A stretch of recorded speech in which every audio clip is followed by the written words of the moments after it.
The dollar is getting stronger and stronger and stronger every day. Yesterday it hit 110 on DXY. Today it is trading at 109 point something. If you have been a regular follower of my channel, you know that the stronger dollar is not good for the global economy. And DXY, if you don't know, is an index where we measure dollar strength against the major currencies in the world, and euro is, I think, the big part of it. So if the dollar is getting stronger, it is going to make a lot of trouble in the global economy. We call it dollar wrecking ball. Why? Because it's going to cause a lot of havoc in the global economy. Why? Simply because the dollar is a global reserve currency. When the dollar gets expensive, it's going to make the debt, the foreign debt, expensive. Pretty much all the foreign, other countries in the world have foreign debt, and that debt is denominated in US dollar. Not only the government debt, but also the private debt. The corporations have debt also denominated in US dollar, especially the multinational corporations. So when the dollar gets expensive, it makes the debt becomes more expensive. The debt servicing cost becomes more expensive. They need more dollars to pay off the interest. Forget about the principal. Okay, so debt servicing cost becomes expensive. Then the imports becomes expensive for them. So a lot of countries, they import commodities like oil, like food, like medical instruments, drugs. All of these things will be settled in US dollar, will become more expensive. So the countries and the corporations, they need more dollar to import stuff, right? Which means their local currency will get even further depreciated against US dollar, right? So there will be a rush to get more dollars to import stuff to pay for expensive, while their income, their earnings are in the local currency. So it's a feedback loop where as the dollar becomes more expensive, this becomes a self-fulfilling prophecy for those countries, where it becomes an unsolvable problem for them. Take a look at RBI. Reserve Bank of India has been intervening in the forex market to protect the falling Indian rupee. Indonesian Central Bank has been trying to do the same thing. South Korea Central Bank has been trying to do the same thing. Bank of Japan has been trying to do the same thing. So all of these central banks are rushing and intervening in the forex market to protect their local currency. And this is exactly what I'm trying to explain here. The US dollar is going to cause a lot of problems with those economies.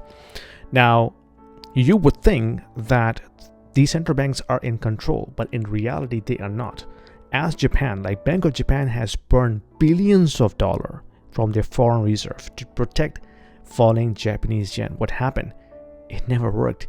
Temporarily, it protects the currency, but then over time, the market forces takes over and it goes back to square one. Ask yourself, is Federal Reserve in control? Let me remind you something.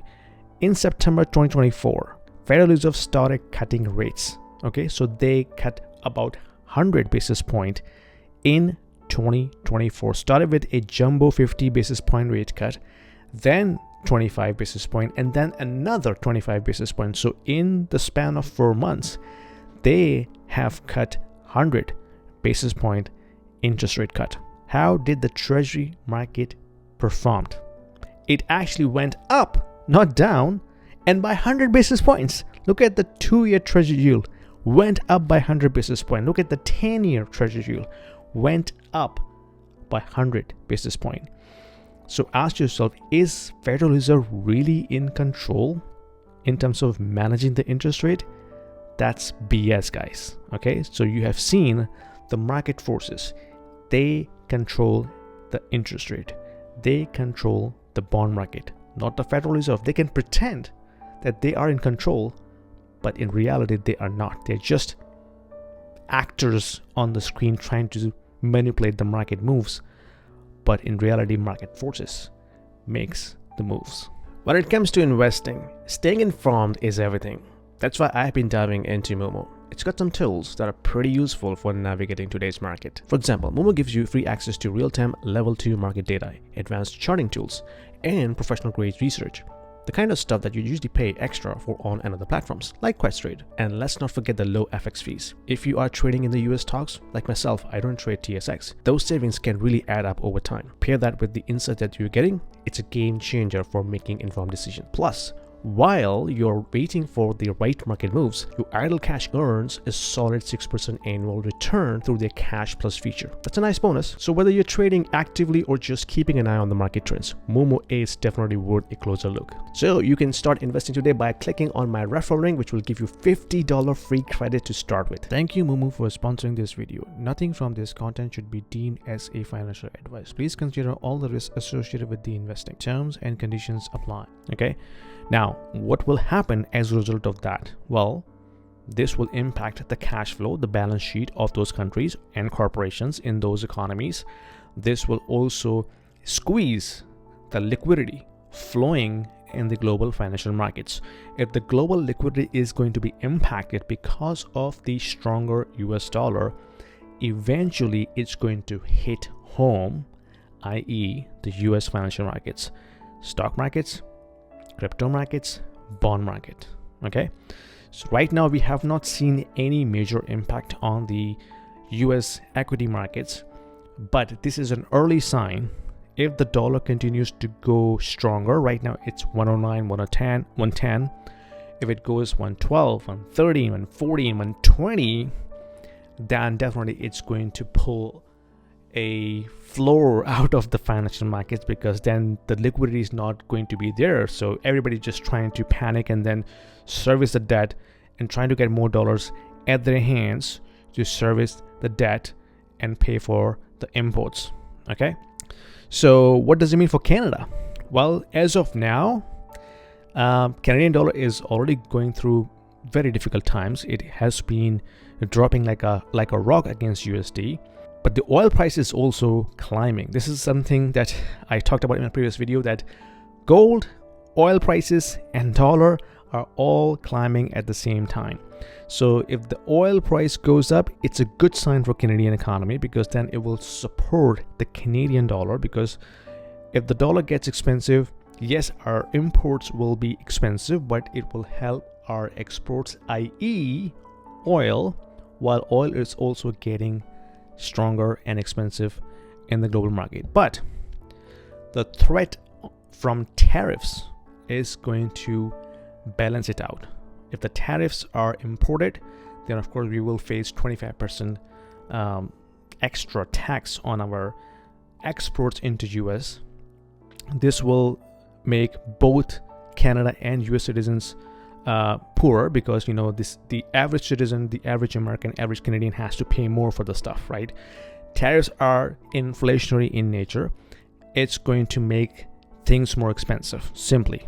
Okay, and this is going to also put a lot of pressure on the trading partners. So India, China, Mexico, Canada, every country will face these difficulties because of the tariff.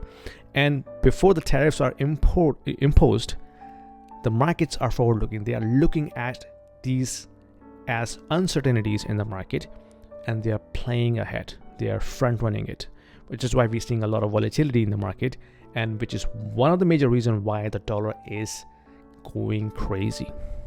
For investors, keep an eye on that, because this is an early indicator for you for something to coming into the financial markets. If this goes out of control, definitely it will likely pull the liquidity out of the markets, and this will impact equity markets, crypto markets, and bond markets as well. Anyway, you let me know, put your comments down below. How do you see the markets are going to behave going forward? If you like this video, give me a thumbs up, subscribe, and I'll see you in my next video. Financial education is very important for everybody, especially for the kids who are still at school, because when they grow up and go into the professional lives, if they don't know how to manage their finances, that is going to be a disaster to begin with. I have just published an ebook for the kids aging between 10 and 16 years to understand how they can manage their finances. So when they grow up, they know exactly how to manage their personal finances, because I have broken it down at a very, very basic level. What is money? How can we save? How can we invest? What is debt? How can we use debt? What is credit card?